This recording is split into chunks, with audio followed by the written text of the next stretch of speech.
Justement, nous dit que nous sommes des nouvelles créatures. En fait, il nous met en mouvement. Et pour nous mettre en mouvement, donc, il faut qu'on s'approche de lui. Et quand on s'approche de lui, parfois, ça met en lumière des choses que peut-être on cachait. Donc, qui a lu Tartuffe de Molière? Il y en a quelques-uns. C'est quelque chose qu'il faut lire. Donc, c'est une comédie qui est en spectacle aujourd'hui. Et Anvers, présenté pour la première fois au château de Versailles le 12 mai 1600, où il veut en venir dans cette pièce. Cette pièce, elle est provocante, comme beaucoup de pièces de Molière, mais là, il met en lumière la fausse dévotion de l'Église. Et on peut comprendre qu'à l'époque, ça fait grincer des dents. Donc, il met en lumière l'hypocrisie, l'imposture qui était au service justement de leurs ambitions. On dit que Tartuffe est sans doute l'une des plus assidues comédies de Molière. Et dans cette pièce, Tartuffe est un personnage qui ne révèle pas ses sentiments en fait intérieurs. Il ne se dévoile pas, quoi. Il y a cette fameuse phrase que j'ai retenue: ce n'est pas péché que pécher en silence. Autrement dit, pas vu, pas pris. Hein? Vous connaissez ça? Bon. Et pour cela, je fais le parallèle avec le livre des Actes. Je ne dirai pas le livre de Josué, chapitre 7, l'histoire d'Akab. Vous savez qu'il avait chapardé ce qui était voué à l'Éternel, et son sort, malheureusement, n'a pas été terrible. Et donc là, je vais lire dans le Nouveau Testament, parce que le Nouveau Testament, souvent, on le présente comme un Dieu d'amour. Et c'est vrai que Dieu est amour, hein, mais voilà. C'est le début de la naissance de l'Église. Dieu veut que cette Église soit comme lui le désire, c'est-à-dire sainte, une Église qui rayonne, une Église qui va amener les gens à être attirés par cette vie que vivent les chrétiens entre eux, cette vie communautaire, on peut dire, puisqu'ils vont partager.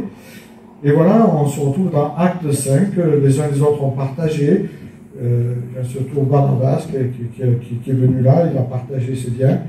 Et on continue le texte au chapitre 5, il nous est dit, un certain Ananias.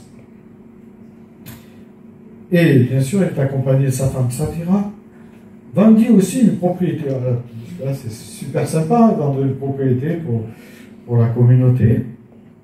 Pensez-y, si vous n'avez pas des enfants, des petits-enfants, plutôt que ça, il y a du temps. Juste un partout. Non, parce que je pense à quelqu'un, mais c'est pas bon. Alors, en accord avec elle, bien sûr, il mit de côté une partie de l'argent de la vente, apporta le reste aux apôtres et le leur remit.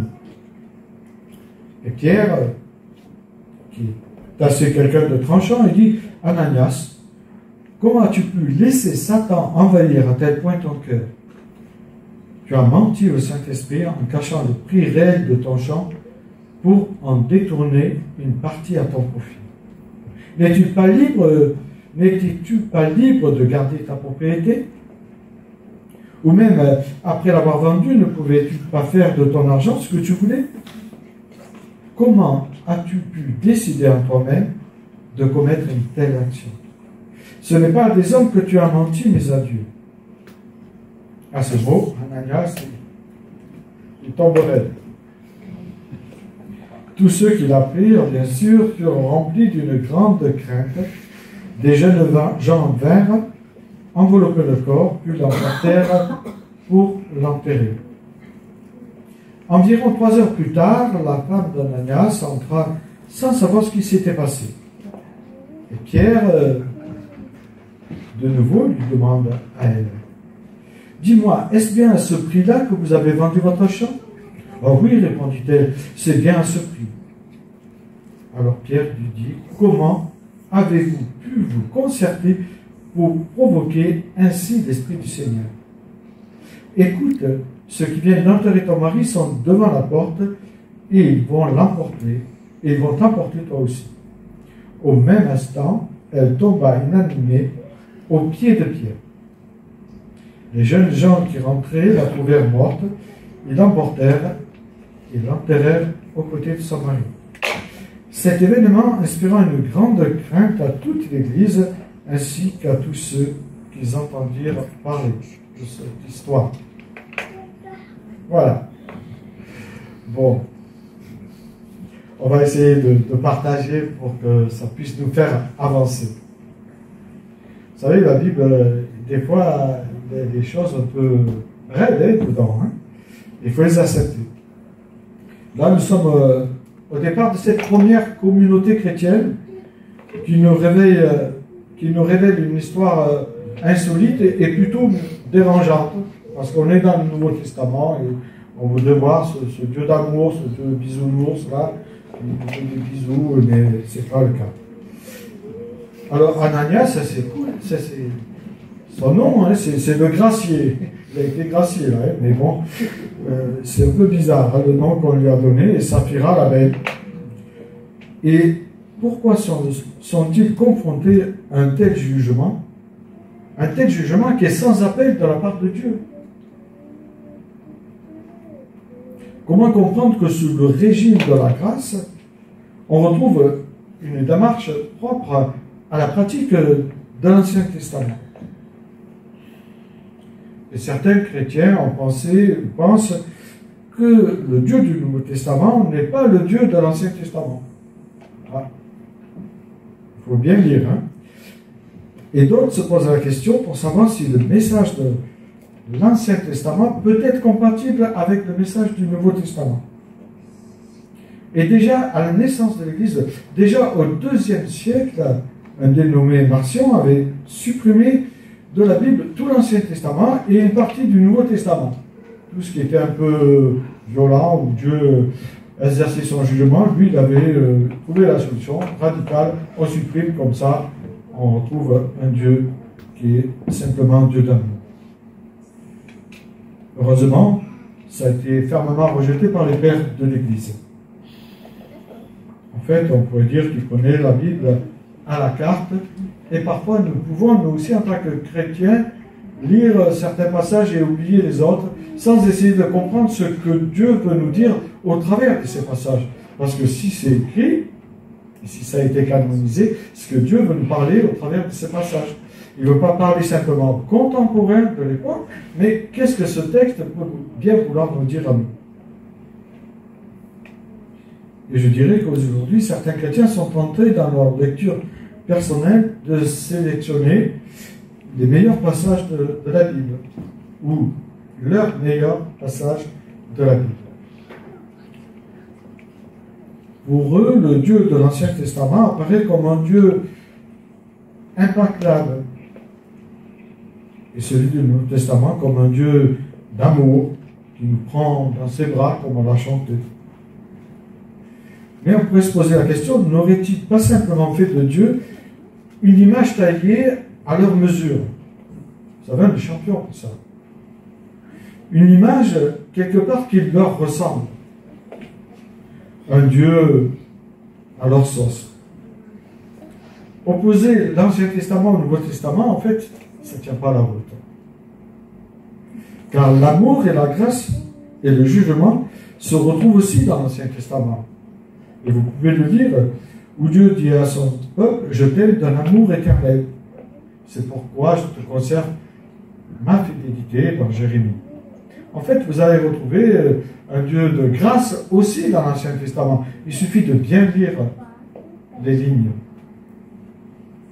Car l'amour et la grâce et le jugement se retrouvent aussi dans le Nouveau Testament. On peut lire dans le Nouveau Testament, dans Romains par exemple, c'est très dur, dans Romains 18, la colère de Dieu se révèle du ciel contre toute impiété. Le Dieu du Nouveau Testament peut se mettre en colère. Il peut attendre, bien sûr, pour nous juger plus tard, mais il peut aussi nous juger sur cette terre. Et vous avez un Corinthiens 11, versets 30 à 33, passages qu'on n'aime pas trop lire, mais qui font partie de justement cela, ou d'autres passages de l'Écriture. la Bible est très claire, Dieu n'a pas changé, Dieu ne changera jamais. Dieu ne change pas. Il est le même, aujourd'hui éternellement. Malachie le dit dans 3,6. Et aussi le Nouveau Testament, Jésus-Christ, est raconté par l'auteur de l'Épître aux Hébreux au chapitre 13, verset 8. Jésus-Christ est le même aujourd'hui éternellement. Donc Dieu n'a pas changé, mes amis. Il n'est pas prêt de changer. Le Dieu du Nouveau Testament est bien le Dieu du Nouveau Testament. Mais je vais revenir à Tartuffe. Le mensonge d'Ananias de Saphira, en quoi est-il plus condamnable que d'autres transgressions plus lourdes que nous trouvons dans l'Ancien Testament comme dans le Nouveau Testament, plus lourdes de conséquences, toujours à nos propres yeux? D'abord, on peut se poser la question, mais quelle est vraiment la définition d'un Tartuffe? En fait, c'est un personnage qui est fourbe. C'est terrible, ça. Qui, sous le couvert de religion, affecte une dévotion et une vertu profonde, en tout cas, aux yeux des uns et des autres, il paraît. Et il a un but. En fait, c'est séduire son auditoire, son entourage, et justement d'en tirer un profit pour lui, un profit personnel. Et là, on peut y voir un personnage narcissique. C'est quand le couple voit le geste très généreux de Barnabas, qui décide en plein accord, à leur tour, de vendre leur fonds de terre et de se rattacher à cette belle communauté de croyants qui est en pleine effervescence. Mais le texte nous dit qu'il y a un sacré problème, car il a manifestement trop de calculs envers ceux qui veulent faire. Trop de calculs en eux, et on voit qu'ils se concertent en fait, pour établir un plan assez précis. Et la divine folie généreuse et authentique de Barnabas est complètement absente de leur cœur. Incontestablement, il y a tout simplement de l'hypocrisie dans leurs gestes. Et le texte le dit très clairement. On peut tromper les hommes, on peut jouer aux dévots, même dans les églises. Par le mystère qu'on a vu avec mon épouse, on a vu des gens qui savaient avoir le langage chrétien. Parce qu'on a un langage, mes amis, vous savez. Mais il y en a certains qui ont très bien compris ce langage, et ils se mettent là, et puis bon, voilà.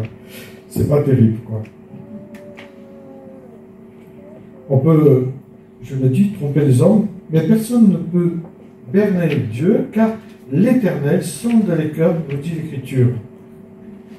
Il pénètre tous les desseins et toutes les pensées des hommes. Dieu sonde les cœurs, nous dit l'Épître aux Romains aussi, le chapitre 8. C'est intéressant.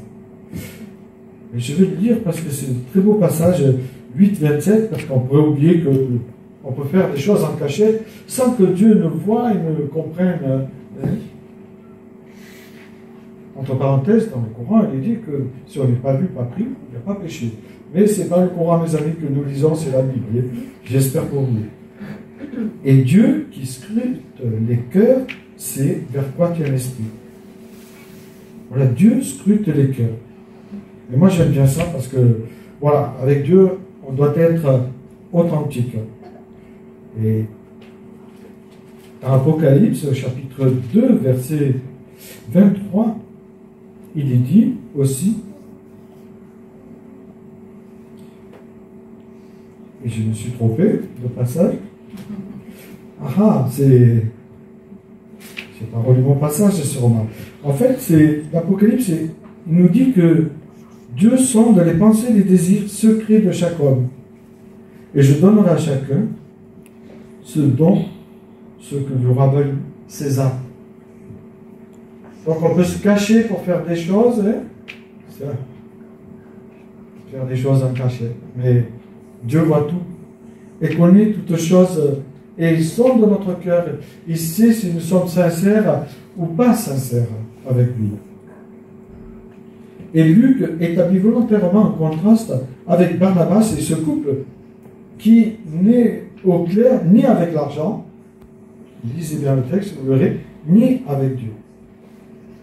Concernant les dons, ni Dieu ni les disciples, le texte nous dit, n'exigeaient quoi que ce soit d'eux. Chacun pouvait donner en son âme et conscience comme il entendait. Et aujourd'hui, c'est pareil, chacun peut donner en son âme et conscience dans l'Église. On n'est pas obligé. Si on donne à contre-cœur, c'est pas terrible.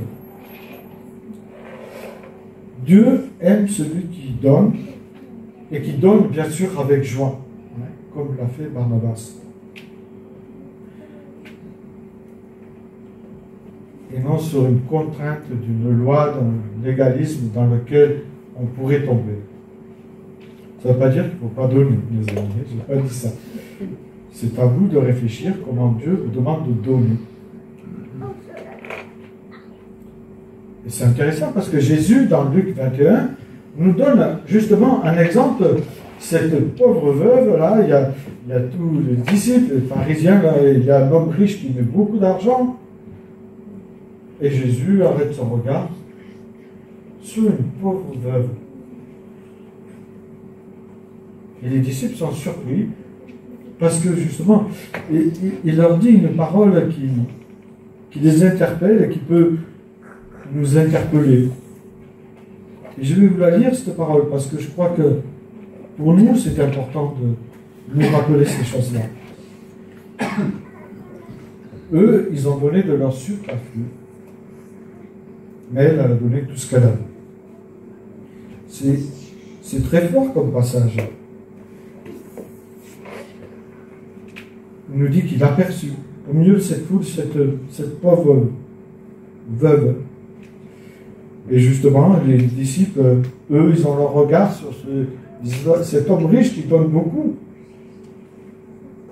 Bien sûr, aux yeux de tous, hein, ça se fait. Mais Jésus, lui, son regard, il est captivé par cette pauvre femme. Et il dira, en vérité, je vous l'assure, cette pauvre veuve a donné bien plus que tous les autres. Et là, les disciples ont dû être bousculés. Il dit, car tous ces gens ont seulement donné de leur superflu. Mais elle a pris sur son nécessaire et a donné tout ce qu'elle avait pour vivre. Voilà un passage qui est interpellant pour chacun de nous. Et je reviens à Ananias, qui était de convenance avec sa femme, qui porta le reste aux apôtres, laissant croire qu'il offrait toute la totalité du terrain. Car personne n'était au courant, on pourrait dire, de combien il avait reçu pour la vente de son terrain. Et j'aime beaucoup ces passages où Dieu nous dit qu'il nous voit, qu'il nous sonde, qu'il connaît toutes choses. Et à un moment donné, Jésus, dans Luc 12, il dit, « Gardez-vous de ce levain d'hypocrisie des pharisiens. Car tout ce qui se fait en secret sera dévoilé, et tout ce qui est caché finira par être connu. » Donc voilà. Dieu nous invite à être authentiques, parce qu'à un moment donné, ça va ressortir, et là, on pourrait être surpris. Et quand on lit bien ce texte de Actes, on peut noter qu'en réalité, leur faute n'est pas d'avoir retenu une partie du prix de la vente, mais de ne pas reconnaître leur faute. En fait, ni l'un ni l'autre ne va reconnaître leur faute. Et Jean nous dit, si nous confessons le péché, il est fidèle et juste pour nous pardonner, nous purifier. Mais là, il n'y a aucune repentance. Un peu comme Saül, vous savez, quand il fait le sacrifice dans 1 Samuel, nous retrouvons ce passage en Samuel 15, où justement il va faire le sacrifice, parce que le sacrificateur n'est pas là, il le fait à sa place, et puis quand justement le sacrificateur arrive, il va dire, mais tu comprends, ils m'ont bousculé, ils m'ont obligé. Voilà, c'est pas sa faute. Voilà. Et là, c'est un problème avec Dieu. Comment être pardonné si nous ne savons pas confesser ce que nous avons fait? On ne peut pas être pardonné si nous ne confessons pas ce que nous avons fait. Et concernant Ananias et Saphira, leur faute consiste à faire une faute déclaration, mais aussi à ne pas confesser ce qu'ils avaient fait. À jouer les faux dévots, on pourrait dire. Et là, les paroles sont très dures de Pierre. Ce n'est pas à l'homme que tu as menti, mais c'est à Dieu. Et puis à sa femme, il dit, ce n'est pas à l'homme que tu as menti, mais c'est au Saint-Esprit. Donc on voit que les deux sont libres. En fait, ces deux personnages étaient dans une hypocrisie totale. Et aux yeux de Dieu, l'hypocrisie est un vice dangereux, même plus dangereux que certains autres vices qu'on pourrait avoir. Car un hypocrite est une personne dont les actes camouflent en fait sa pensée et la réalité de ce qu'il pense. C'est un menteur qui dit posséder une qualité qu'il n'a pas. En fait, c'est un tartuffe, on pourrait dire. Et Paul, c'est pour cela, quand il écrit à l'église de Rome, au chapitre 12, verset 9, il dira que votre amour soit sans hypocrisie entre vous, que votre amour soit sans hypocrisie, sans masque, soyez authentiques.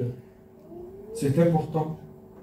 Car l'hypocrisie, en fait, c'est un mensonge aux yeux de Dieu.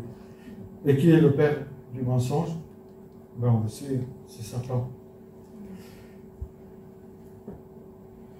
Et Ananias et Saphira se sont laissés influencer par Satan, comme le dira l'apôtre Pierre.